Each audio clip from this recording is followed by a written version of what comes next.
నమస్తే లక్ష్మి. నమస్తే. మనం జనరల్గా ప్రతిరోజు కూడా పర్వదినమే అనుకుంటూ ఉంటాం హిందూ సనాతన ధర్మం ప్రకారం. కానీ మాఘమాసంలో ఆదివారాలు కూడా ప్రత్యేకత ఉందండి. మాఘ ఆదివారాలు అని. అసలు ఆ మాఘ ఆదివారాలు ఎలా చేయాలి? మాఘపాదివారాలండి ఈ మాఘమాసంలో వచ్చేటటువంటి రథసప్తం ఉంది కదా, ఆ రోజున పాలు పొంగించినటువంటి కుదరనటువంటి వాళ్ళు ఎవరైతే ఉంటారో ఆడవాళ్ళకి కొంచెం ఇబ్బందులు అవన్నీ ఉంటాయి కదా, అటువంటి వాళ్ళు అయ్యో మళ్ళీ సంవత్సరం వరకు కుదరదే అని బాధపడతామని చెప్పి మన పూర్వీకులు ఏర్పాటు చేశారు ఈ మాఘపాదివారాలు అనేటువంటి. ఈ మాఘపాదివారం రోజున అంటే మన సప్తమి నాడు ఏ విధంగా అయితే రథసప్తమి నాడు చేస్తామో అదేవిధంగా ఈ మాఘపాదివారం రోజున కూడా ఈ మాఘపాదివారం రోజున చేయవలసినటువంటి దాంట్లో ఏమిటంటే దాదాపు ఇంచుమించుగా రథసప్తమి నాడు ఏం చేస్తాం అవే తెల్లవారుజాములు లేచి స్నానం చేయటము, అదేవిధంగా పాలు పొంగించడం ప్రతి ఆదివారం.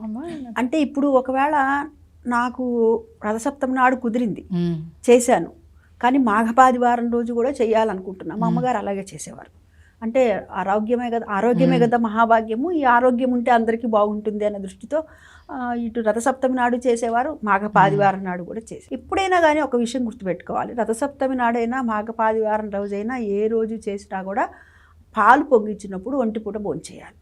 రాత్రి మడుకు అన్నం తినకూడదు, భోంచేయకూడదు, ఉపవాసం ఉండాలి. ఉపవాసం అంటే ఏమిటి, ఏదో పలహారం చేయండి, పళ్ళు దినకలు ఉంటే ఉండండి, లేకపోతే పలహారం చేయొచ్చు. అయితే చిన్న నియమం ఏమిటంటే తొరికిన కూర తినరు కొందరు. కొన్ని అది కూడా అన్ని ప్రాంతాల వారని నేను చెప్పలేను, కొన్ని ప్రాంతాల వారికి అది ఉంటుంది, కొన్ని ప్రాంతాల వారు తింటారు తొరికిన కూర. కానీ అందరికీ వర్తించేది ఏమిటి అంటే ఒక పూట భోజనం మడుకు వర్జించాలి, అది రాత్రిపూట భోజనం మడుకు చేయకూడదు, మధ్యాహ్నం భోజనం చేయొచ్చు. ఈ మాఘపాదివారం రోజున ఏం చేయాలంటే పొద్దున్నే లేచి స్నానం చేయటం, అదేవిధంగా అక్కడ మనకు కుదిరితే కనుక ఆవు పిడకల మీద కుంపటి మీద, అది కూడా కుదరని పక్షంలో గ్యాస్ స్టవ్ మీద ఒక పిడక పెట్టైనా సరే కనీసం తృప్తి కోసమని దాని మీద పెట్టి పాలు పొంగించుకోవటం, ఆవు పాలు. కానీ ఆవు పాలు ఇన్ని పోసి నీళ్లు కాకుండా ఇన్నే పాలు పోసా, ఇన్ని బియ్యం వేద్దాం, తలా ఇంత ప్రసాదం ఎంత తినాలి, ఇంత తింటే చాలదా అట్లా అనుకొని, అంటే ఎక్కువగా పాలు ఉండేలాగా చూసుకొని కొంచెం సంవత్సరానికి ఒక్కసారి ఆయనకి చేసి పెట్టేది మనం కదా. ఆయన పుట్టినరోజుకి మనకి ఏమన్నా కానీ గులాబ్ జాములు అడిగాడా, లేకపోతే మైసూరు పాకులు అడిగాడా, ఏమో జాంగ్రీలు జిలేబీలు ఏం అడగల, ఇంత పాయసం వండి పెట్టమన్నారు అంతే కదా. ఆ పాయసం కూడా కాస్త ఆవు పాలతో చిక్కగా ఉండే ఆవు పాలు చక్కగా ఇన్ని నీళ్లు పోయకుండా వండి పెట్టమన్నారు అంతే కదా. చిన్న పిల్లవాడు వాళ్ళే పుట్టాడు, పైగా పళ్ళు లేవు ఆయనకి, అందుకని చెప్పి మెత్తగా అంత వండి పెట్టమన్నారు. ఆ విధంగా పరవాన్నాన్ని చేసి నివేదన చేయాలి.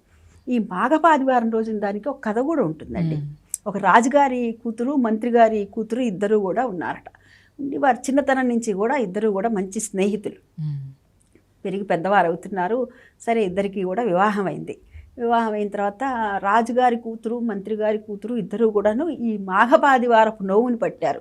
ఈ మాఘపాదివారం రోజున నోవు ఏమి నోవు అంటే తరగని కూర తింటాము అనే నోవుని పట్టారు. సరే, అదేవిధంగా మంత్రి గారి కూతురు కొనసాగించింది. కానీ రాజుగారి కూతురు ఏమిటంటే రాజుగారి కూతురు అనే కొంచెం అహంకారంతో ఆవిడ ఉల్లంఘన చేసి తొరిగిన కూర తినటం మొదలుపెట్టింది. ఈ అమ్మాయి మంత్రి గారి కూతురు మటుకు ఆ విధంగా తొరిగిన కూర తినకుండా ఆ నోము అంతా కూడా చేస్తోంది కాబట్టి ఉల్లంఘన చేయకుండా ఈ అమ్మాయికి 13 మంది సంతానం కలుగుతారు. ఈ 13 మంది సంతానం కూడా చక్కగా ఉంటారు. ఈ విషయాన్ని తెలుసుకుంటుంది రాజుగారి కూతురు. తెలుసుకొని ఎంత స్నేహితురాలైనా సరే, ఇద్దరం ఒకేసారి పుట్టాం, ఒకేసారి పెరిగాం, ఒకేసారి పెళ్ళయింది, నాకేంటి ఇట్లా పిల్లలు పుడుతున్నారు పోతున్నారు, దానికేమో 13 మంది సంతానం ఉన్నారు అని చెప్పి చిన్న ఈర్ష్య కలుగుతుంది. కలిగి ఆ 13 మందిని పిలుచుకురమ్మని చెప్పి చెలికత్తెని పంపిస్తుంది. ఆ 13 మంది పిల్లల్ని తీసుకొని వస్తారు ఇక్కడికి.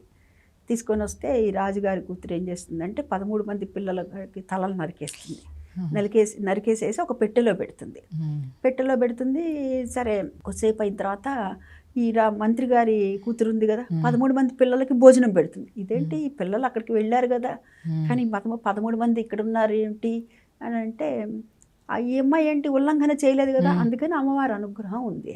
అంటే మన కథలు ఎలా ఉంటాయంటే కొంచెం చిత్రంగానే ఉంటాయి, కానీ మనం అందులో ఉన్న సారాన్ని గ్రహిస్తే గనక అది ఏ విధంగా ఉండాలి మనకి అనేటటువంటి ఒక నీతి మనకి కనపడుతుంది. ఆ రాజుగారి ఈ 13 మంది తలను నరికింది కదా, అది తీసుకొని వెళ్ళి ఇదిగోండి రాజుగారి కూతురు మీకు ఇవ్వమన్నదంటే, సరే అమ్మాయి ఏమనుకుంటుంది, సరే ఆ 13 మందిని కూడా పిలిచి 26 మందిని చక్కగా పెంచుతూ ఉంటుంది.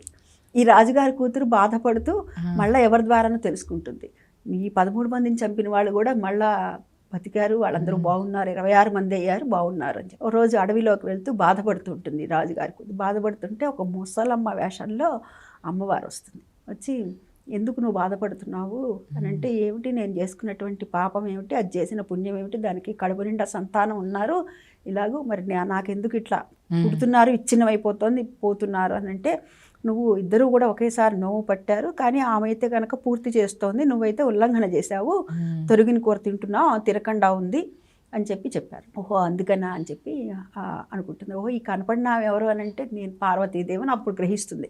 అంటే అప్పుడు అందుకే అంటారు దైవం మానుష రూపేణ అని. దేవుడు ఎప్పుడు కూడాను కిరీటాలు వేసుకొని లేకపోతే కనుక గదలు పట్టుకొని రాడు, మనుష్య రూపంలోనే వస్తాడు. అలా ముసలి ముత్తైదు రూపంలో వచ్చి ఈ అమ్మాయికి చెప్తుంది. ఈ అమ్మాయి మళ్ళీ వచ్చి ఆ విధంగా తొరిగిన కూర తినకుండా, తరగమని చెప్పకుండా ఈ విధంగా చేస్తూ వచ్చింది. చక్కటి సంతానం కలుగుతుంది అనమాట. అందుకని ఈ రోజున మాఘపాదివారం రోజున చాలామంది తరిగిన కూరను తినరు. తరిగిన కూరను తినకపోవటం అనేటటువంటిది మనకి రథసప్తమి రోజు, ఈ మాఘపాదివారం రోజున చూస్తాము.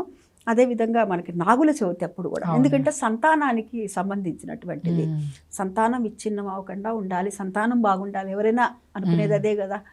పిల్లలు తల్లిదండ్రుల పట్ల ఏ విధంగా ప్రవర్తించినా కూడా నాకు తెలిసి ఎక్కడ లోకంలో ఏ తల్లిదండ్రి కూడా వాళ్ళ మీద ద్వేషం పెంచుకోరు. ఏదైనా గబుక్కున్నా ఒక మాట కోపం కొద్ది తూలినా కానీ అయ్యో ఎందుకన్నావా అని 1,00,000 సార్లు అనుకుంటూ ఉంటారు కదా. ఈ సంతానం కోసం చేసేటటువంటిదే ఈ పూజ, ఆరోగ్యం కోసం చేసేటటువంటిదే ఈ మాఘపాదివారాల పూజ కథ అనేటటువంటిది. ఈ కథను ఎవరైతే చెప్పుకుంటారో వాళ్ళకి ఆరోగ్యం చేకూరుతుంది అని పెద్దవాళ్ళు చెప్తారు. సాధ్యమైనంత వరకు మనం ఈ రోజున తొరిగిన కూర తినకపోతే పెద్ద సమస్య ఏం కాదు కదండి.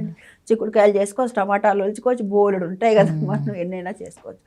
ఈ మాఘమాసంలో వచ్చే ఆదివారాలకు మటుకు ఆరోగ్యానికి చాలా సంబంధం ఉంది అని చెప్తూ ఉంటారు. అది సైన్స్ పరంగా కూడా ఆధునిక శాస్త్రవేత్తలు చెప్పే మాట కూడాను అదే కదా. సూర్యుడి నుంచి మనకి డి విటమిన్ రావటం ఒకటే మనకు తెలుసు, దాని ద్వారా మనకి ఎన్నో రోగాలు పోతాయి అనేటటువంటిది కూడా మనకి పెద్దలు చెప్తూ ఉన్నారు పూర్వపు నుంచి. ఇప్పుడు ఆధునికంగా శాస్త్రవేత్తలు కూడా చెప్పేటటువంటి మాట. ఈ విధంగా మాఘపాదివారాల నోము అనేటటువంటిది ఉంటుంది. ఆ నోము పట్టిన వారే కాదు, ఎవరికైనా సరే ఆరోగ్యం అనేటటువంటిది కావాలి. కాబట్టి ఆరోగ్యం కావాలనుకునే ప్రతి వారు కూడా మాఘపాదివారం రోజున ఒక పూట భోంచేస్తే పోలా ఏమవుతుంది, రెండో పూట ఉండగలిగితే పళ్ళు తినొచ్చు, లేకపోతే ఏదైనా పలహారం చేస్తుంది.